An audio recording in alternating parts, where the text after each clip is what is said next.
for the Information War, second hour of Deadline Live coming your way this 29th day of November 2007. I'm Jack Blood, your narrator and radio gun, reporting for the next hour. Our website is jackblood.com if you want to learn more about us, what we broadcast, how we broadcast, and what we've been doing. Also, if you want to catch up on the news du jour and news of 2007, because we keep a lot of that up there so you can see the regression of our society and not the progression of our society and the complete abolishment of the Bill of Rights and the Constitution. Thank you for joining us today. I'm proud to be here with you. Our next guest is Marc Emery. He's called the Prince of Pot. He claims to have sold more marijuana seeds than anyone in the world, and to date, no one has disputed that claim. He lives in Vancouver, British Columbia, where the culture is rather permissive concerning marijuana. Good for them. The Canadian government, for the most part, has left Emery and his business alone. But to the U.S., he's one of the most wanted men in the drug world.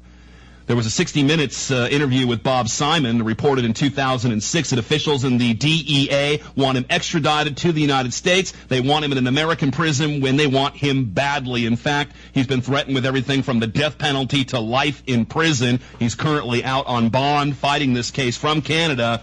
He joins us now. Marc Emery, thank you for making time for us. Hi there.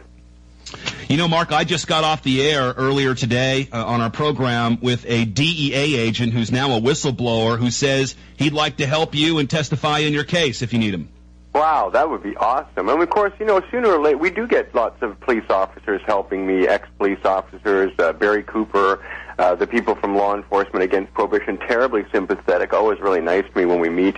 And, you know, I don't meet people that want me to spend any time in jail for this. You know, I've done this in Canada for 14 years. I'm the world's probably most well-known activist. You know, we were doing this seed business thing for 12 years. I never met a single Canadian who called me up on the phone on my listed number, or I walked home every day and back to work every day. Everybody meets me. I've run for office 10 times in Canada. No one's ever said once that they objected to me selling seeds as a way of raising money, because what did I do with all that money? I didn't keep it. If I was keeping it and living a ostentatious lifestyle full of luxury and decadence, then people might have a reason to think, hey, there's something sinister, or sneer at me. But I gave all this money away, and much of it to the people in the United States. You know, there was no marijuana legalization organizations of any kind operating successfully in the early 90s. We started in 1994 and went to 2002, and we gave $500,000 away to these groups every year. All the profits from this seed selling went to activist groups in Canada and United States and around the world. I sponsored a New Zealand marijuana party in their election in 1999 for $6,000. I gave money to the Israeli marijuana party both in 2003 and 2006. I've sponsored a peace conference in Jerusalem last year. You know, for $5,000 to pay for the university to be rented for that, to bring Arabs and Israelis together. I sponsored a $250,000, $250,000 drug addiction clinic in 2002 to 2004. We paid for the global marijuana marches around the world, printed posters in 8 languages, shipped them all over the world. We paid for rallies in Paris and London, England. We paid for a class action suit in Philadelphia against the U.S. federal government on behalf of medical marijuana patients. That cost me $30,000 to bring them all up to Philadelphia's witnesses. We contributed to ballot initiatives in Washington, D.C., Arizona, Colorado, and 3 times in Alaska, ballot initiatives up in Alaska. It goes on and on. We paid maybe you should have kept the money and had a lavish lifestyle. You wouldn't have made these people so upset. I think that's what they're upset about, Mark, is that you're using this money to fund activism, and they never seem to enjoy that very much. No, they don't, and they call me the #1 drug trafficking kingpin in all of Canada, and I've never even been accused of selling or growing or manufacturing a drug of any kind. And, I mean, seeds don't even contain any drug quality, but they can certainly become powerful plants, and that's why I wanted Americans to have these. I wanted them to be self-sufficient. You know, after 9/11, they were telling us that if you buy hashish and marijuana on these TV ads, that you're supporting terrorism. Yeah. Well, the only way to guarantee that that's not the case is to have Americans grow their own. I mean, these days, everything's done in China and India and elsewhere. Why don't we have something made in America? And something so valuable as marijuana ought to be made in America, and I was making sure that was possible. And who are we talking about? I mean, what's my crime here? I'm the #1 crime, but none of that. I'm among the 50 most wanted in the world, according to the Justice Department. And what did I do? I sent seeds to consenting adults over an invisible line. It doesn't even exist, that border. That border is a political fiction. It only exists in the minds of a government official. As far as in reality, it doesn't exist. There's no line. There's no border. There's no dividing thing between Canada and the U.S. We're all adults. We're supposed to have free trade. These are consenting adults who want these seeds to do something for themselves. Hell, many of these people had medical marijuana exemptions. Many times I gave them the seeds for free because any medical person with a card could get them for free.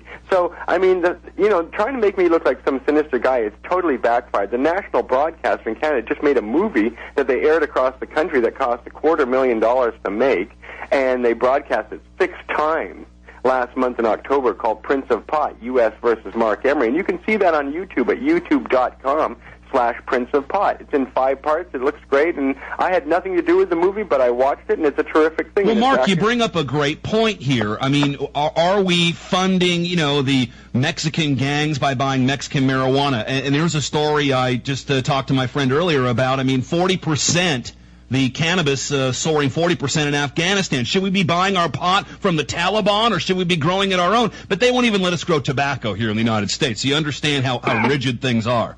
Yeah, actually, that's true. There are many laws against tobacco here, too, much to my surprise, which is absurd because homegrown tobacco would be much better quality than the industrialized, commercialized variety. But, it's like you can't produce your own power or oil either. Once that happens, the government, through eminent domain, seizes your land, as they do with any mineral assets you might find on it, too, and you just get a percentage of whatever is seized from you. So, we live in a very statist society. We certainly have surrendered a lot of our rights for comfort, in fact, because the problem is the comfort came from the expansion of technology, which came from the free exchange of being raped. Afghanistan women still hardly can go to school and are hardly allowed to walk around any more than when the Russians or the Taliban were there. So much for democracy. Marc Emery is with us. He's called the Prince of Pot. We'll bring him back here after this segment. Get his story. Find out exactly how all this happened to him, what he's been through, and possibly what we could do to help. 1-800-259-9231 will eventually take your calls. 1-800-259-9231. I'm Jack Blood, your radio gun. This is Deadline Live. Stay tuned.